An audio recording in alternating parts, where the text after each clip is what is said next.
Dimanche 26 février 2023, premier dimanche de carême de l'année A. Première lecture. Lecture du livre de la Genèse, chapitre 2, versets 7 à 9 et chapitre 3, versets 1 à 7. Le Seigneur Dieu modela l'homme avec la poussière tirée du sol. Il insuffla dans ses narines le souffle de vie, et l'homme devint un être vivant. Le Seigneur Dieu planta un jardin en Éden, à l'Orient, et y plaça l'homme qu'il avait modelé. Le Seigneur Dieu fit pousser du sol toutes sortes d'arbres, à l'aspect désirable et aux fruits savoureux. Il y avait aussi l'arbre de vie au milieu du jardin, et l'arbre de la connaissance du bien et du mal. Or, le serpent était le plus rusé de tous les animaux des champs que le Seigneur Dieu avait fait. Il dit à la femme, « Alors, Dieu vous a vraiment dit, vous ne mangerez d'aucun arbre du jardin ?» La femme répondit au serpent, « Nous mangeons des fruits des arbres du jardin. Mais pour le fruit de l'arbre qui est au milieu du jardin, Dieu a dit, « Vous n'en mangerez pas, vous n'y toucherez pas, sinon vous mourrez. » Le serpent dit à la femme, « Pas du tout, vous ne mourrez pas. Mais Dieu sait que, le jour où vous en mangerez, vos yeux s'ouvriront et vous serez comme des dieux, connaissant le bien et le mal. » La femme s'aperçut que le fruit de l'arbre devait être savoureux, qu'il était agréable à regarder et qu'il était désirable, cet arbre, puisqu'il donnait l'intelligence. Elle prit de son fruit et en mangea. Elle en donna aussi à son mari et il en mangea. Alors, leurs yeux à tous deux s'ouvrirent et ils se rendirent compte qu'ils étaient nus. Parole du Seigneur. Nous rendons grâce à Dieu. Le règne, la puissance et la gloire.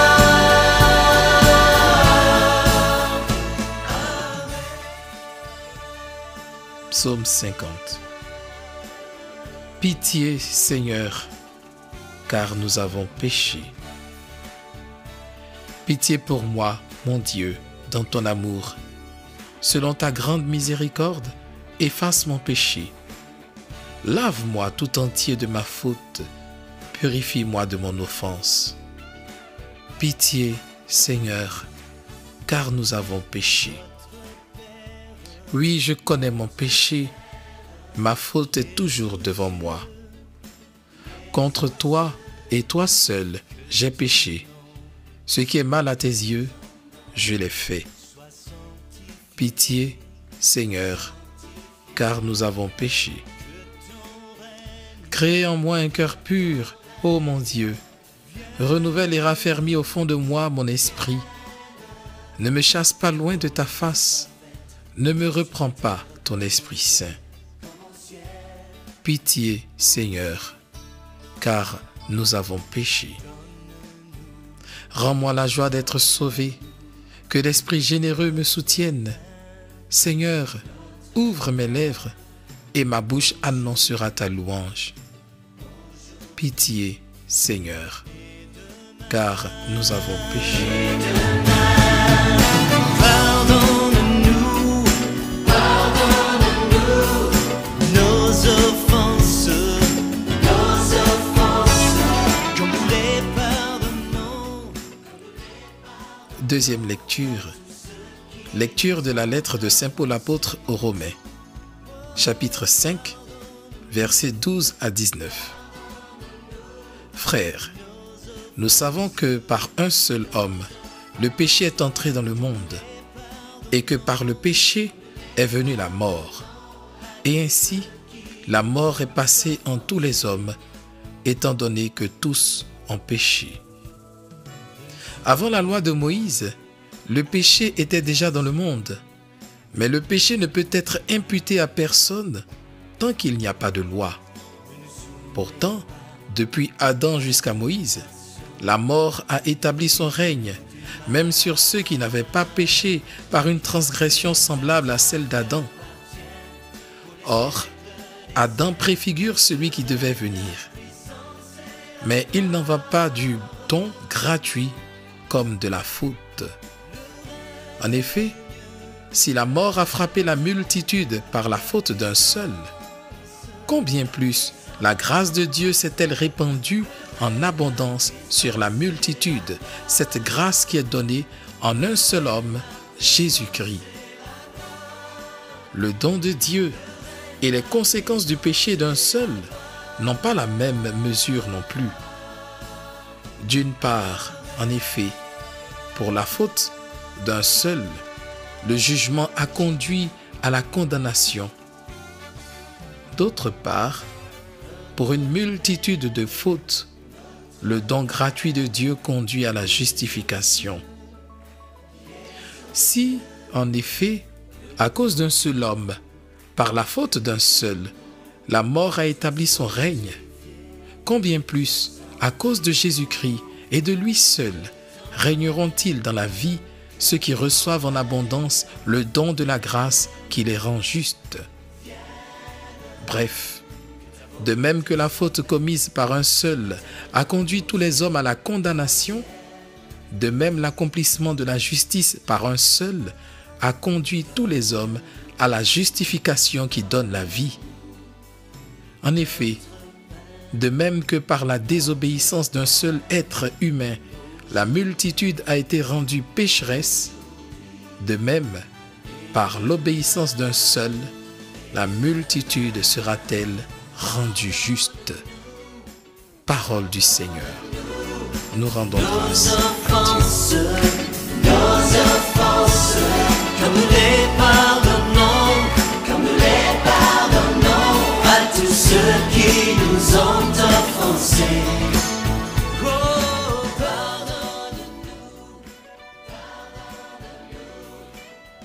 Évangile de Jésus-Christ selon saint Matthieu, chapitre 4, versets 1 à 11. En ce temps-là, Jésus fut conduit au désert par l'Esprit pour être tenté par le diable. Après avoir jeûné 40 jours et 40 nuits, il eut faim. Le tentateur s'approcha et lui dit : « Si tu es le Fils de Dieu, ordonne que ces pierres deviennent des pains. » Mais Jésus répondit : « Il est écrit, l'homme ne vit pas seulement de pain, mais de toute parole qui sort de la bouche de Dieu. » Alors, le diable l'emmène à la ville sainte, le place au sommet du temple et lui dit : « Si tu es fils de Dieu, jette-toi en bas, car il est écrit, il donnera pour toi des ordres à ses anges, et ils te porteront sur leurs mains, de peur que ton pied ne heurte une pierre. » Jésus lui déclara : « Il est encore écrit, tu ne mettras pas à l'épreuve le Seigneur ton Dieu. » Le diable l'emmène encore sur une très haute montagne et lui montre tous les royaumes du monde et leur gloire. Il lui dit : « Tout cela, je te le donnerai si, tombant à mes pieds, tu te prosternes devant moi. » Alors Jésus lui dit : « Arrière Satan, car il est écrit, c'est le Seigneur ton Dieu que tu adoreras, à lui seul tu rendras un culte. » Alors le diable le quitte, et voici que des anges s'approchèrent, et ils le servaient. Acclamons la parole de Dieu. Louange à toi, Seigneur Jésus. reçois la gloire, Seigneur.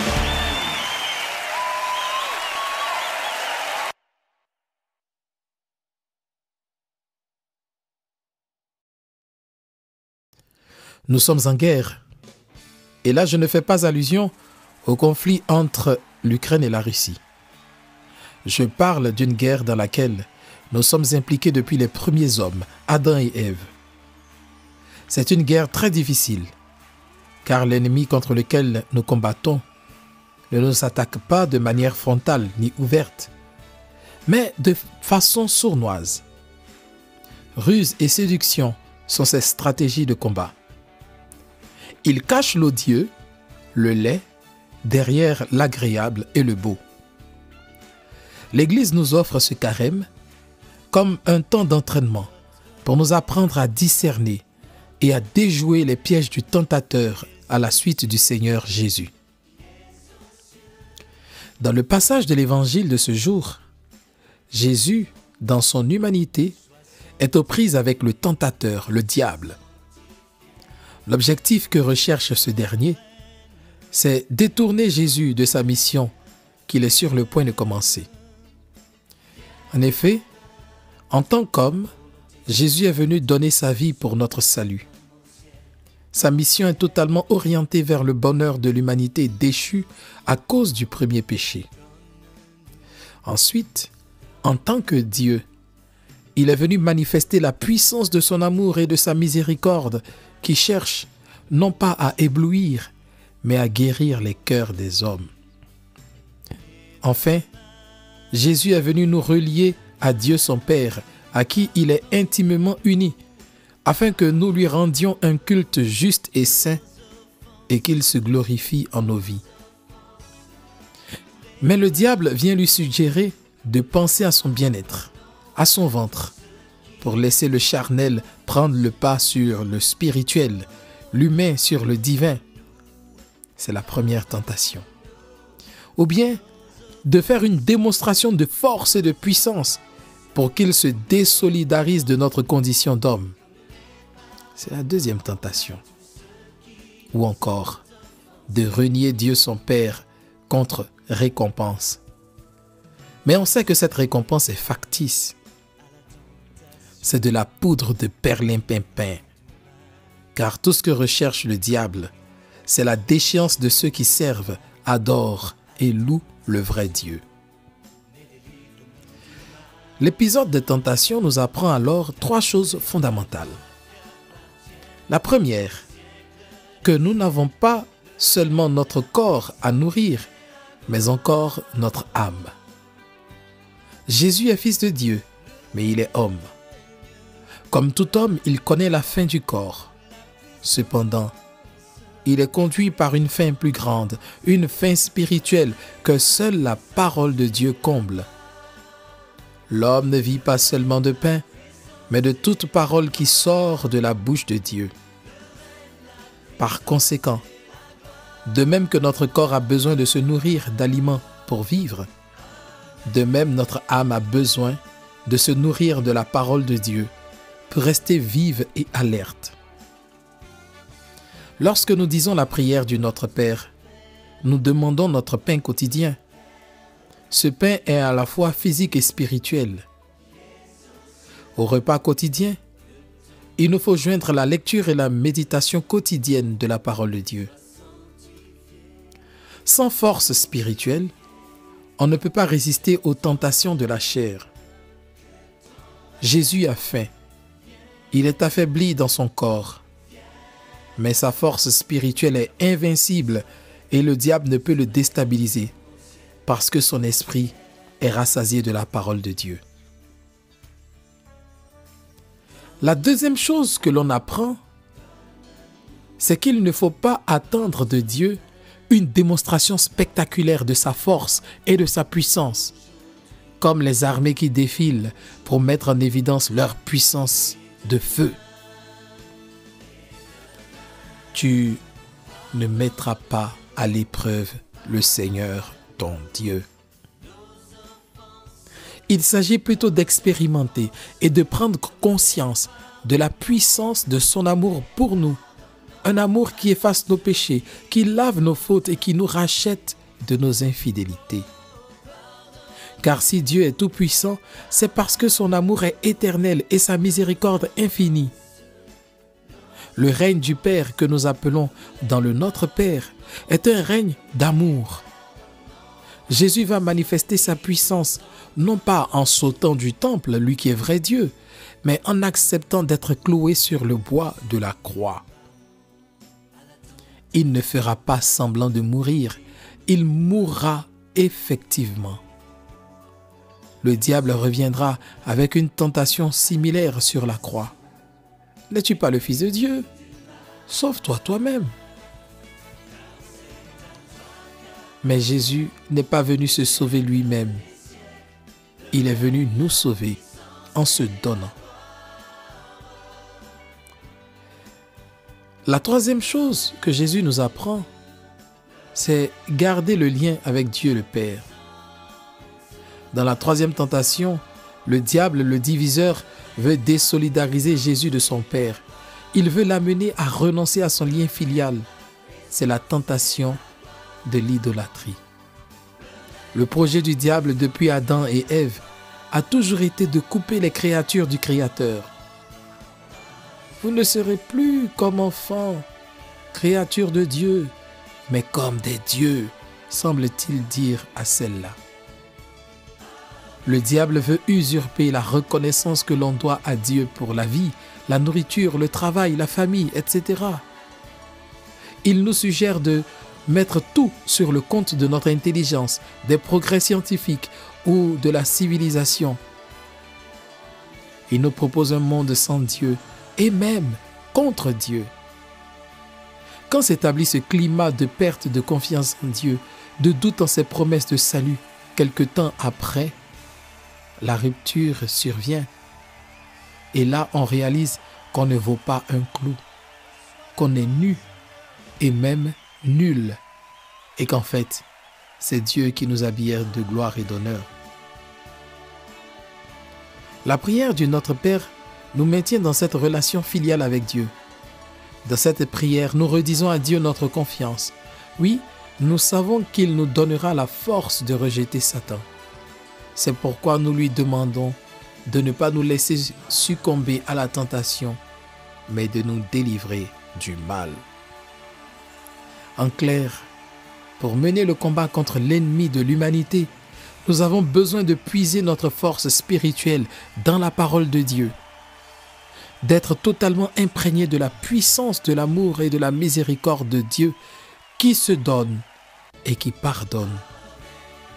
Enfin, d'être continuellement connecté à Dieu dans une intimité très forte.